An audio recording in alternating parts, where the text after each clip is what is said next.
Having seen both games, Ohio State, Minnesota, Fresno State, Oregon, how has the optimism changed for better or worse after seeing both teams play week 1?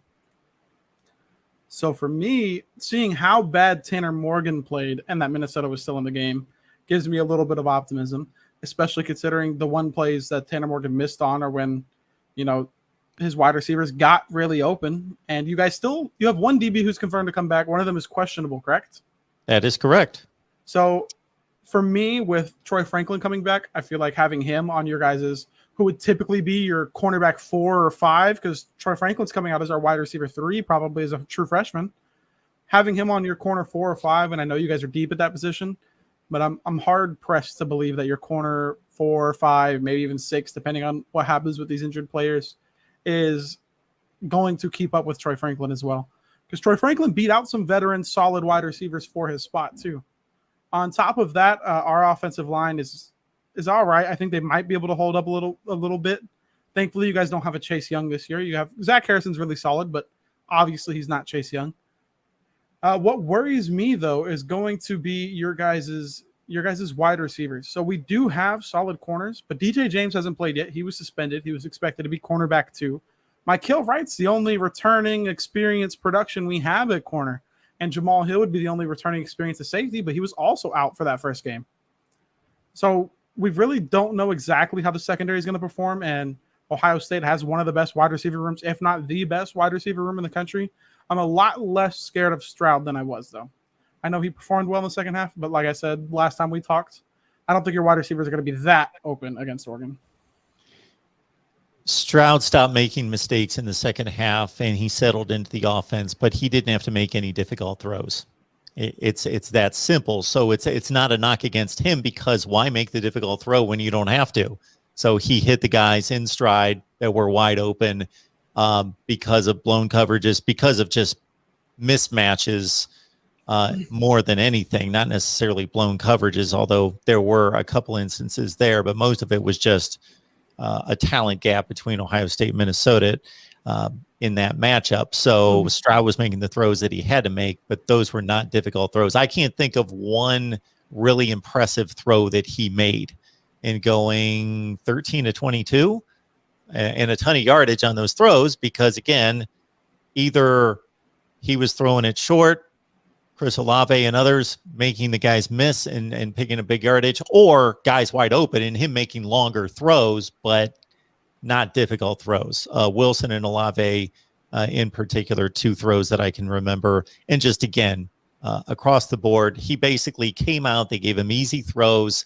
They gave him balls in the flat. They gave him screens on the outside. They gave him those type of throws. They threw a lot to Garrett Wilson 2 yards beyond the line of scrimmage early in the game, and Stroud was good for about his first 5 or 6 throws. Then he went into an incredible funk for the rest of the first half where he looked awful. And the one opportunity that he had to roll left and throw across his body, he missed by a mile. And, well, I guess he didn't miss by a mile because it was enough in Olave's frame to get a finger on it to tip it up in the air and get it picked off. But that was not a good look for Stroud. Again, he did what he needed to do in the second half. So it's going to be a big leap for him to try to carve up a defense, making difficult throws. He didn't have to throw. I don't remember them throwing an out route the entire game. So when all else fails, run an out route. They're going to, but you know, that long NFL throw, you know, the long out route, Stroud's not going to throw that. I haven't seen it yet. And again, I don't want to disparage him too much. I was trying to be balanced after his performance, where some just looked at the stat sheet and said, he caught his stride. He tore him up 300 yards, 4 touchdowns. And others were like, he was awful.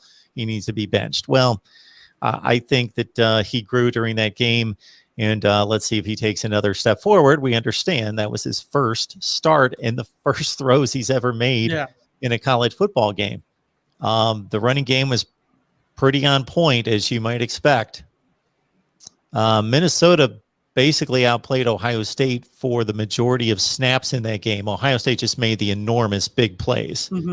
their five-star talent came through with the big 75-yard plays on offense. You mentioned Zach Harrison. He's not Chase Young at this point, but does he become Chase Young because he was another five-star coming out? Yeah.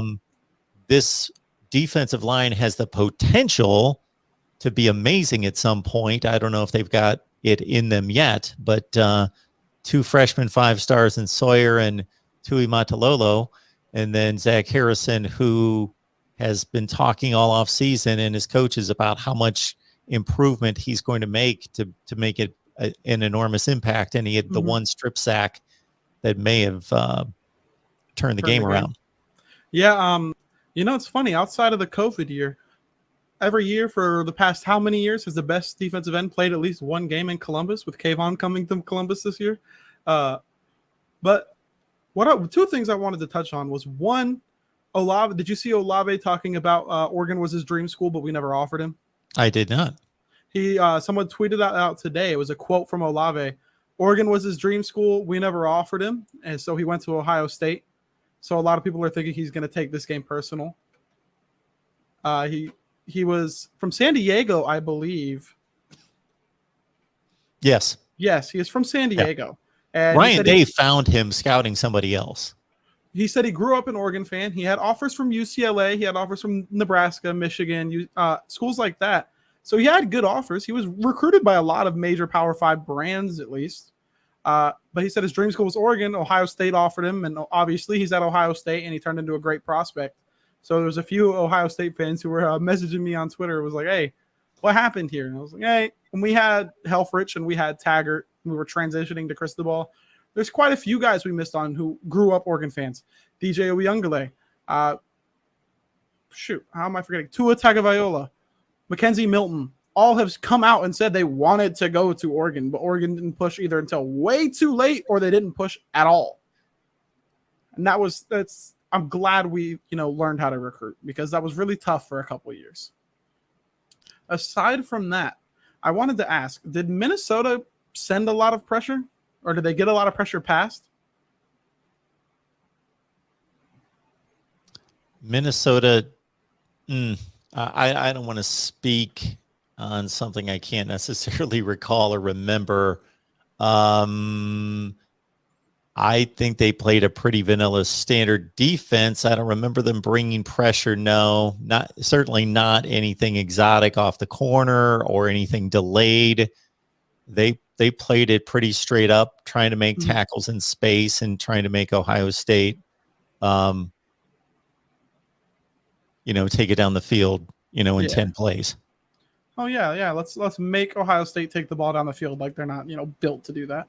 I mean, I guess it worked to an extent. It worked to an extent, but Ohio State was still, the Wilsons and Olaves and Trayvon Henderson, who played his first game as a 5-star running back, and he had a big run as well on a swing pass. That coverage was blown. He was able to leak out on the left side, and Minnesota didn't pick him up.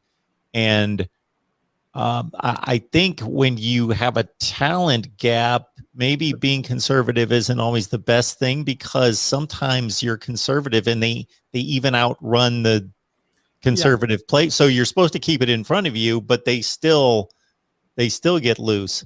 So you remember Chip Kelly defenses way back when. I mean, obviously Oregon wasn't known as a defensive team then, but they were taking risks. The Cliff Harrises and the Kiko Alonsos, and those guys were not playing it safe. They were trying to steal the ball because they're like, all right, we steal a couple possessions, we're going to score. Steal a couple possessions, we could beat this more talented team. I mean, you got to be aggressive if you want to beat those guys.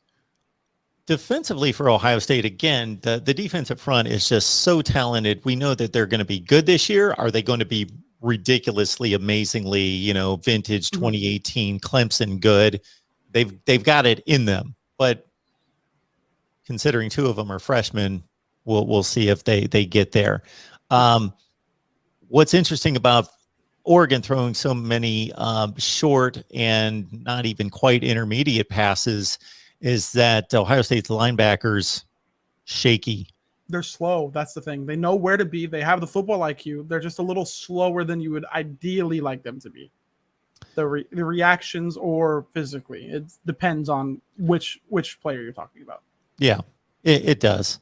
And in regards to, I don't want to take us down the wrong path in regards to secondary, so I want to be accurate here. I did not see Ryan Day's news conference today. The headlines that I pulled up after you made the comment about Cam Brown and Seven Banks, the two DBs that missed game one, is that he was very non-committal, Ryan Day, concerning both of them apparently. Oh, okay. I thought I heard somebody say that one of them was announced as like playing, but maybe that was inaccurate. If anybody knows in the live chat, let us know.